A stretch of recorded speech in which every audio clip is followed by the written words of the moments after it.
Hey guys, welcome back to our another tutorial video. So in today's following video, I'm going to walk you through how to log in or sign up your Capital One mobile app on a device. So it is very easy and convenient steps to follow. So as we all know that it's the official mobile banking app from the Capital One that lets you manage your bank accounts, credit cards, loans and more, all from your phone by yourself. With the app you can view balance, see transaction history, pay bills, deposit checks and even send or receive money from via Jelly.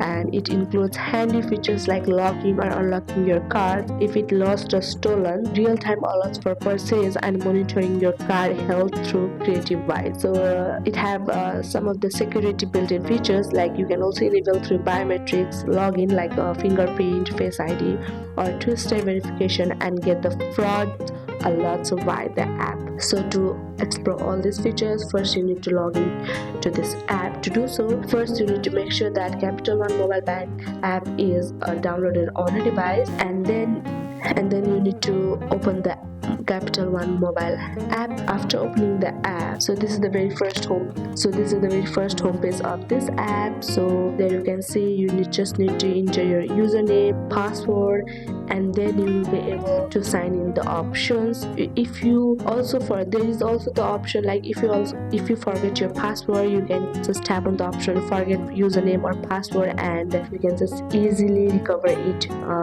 within a very short period of time after entering your username.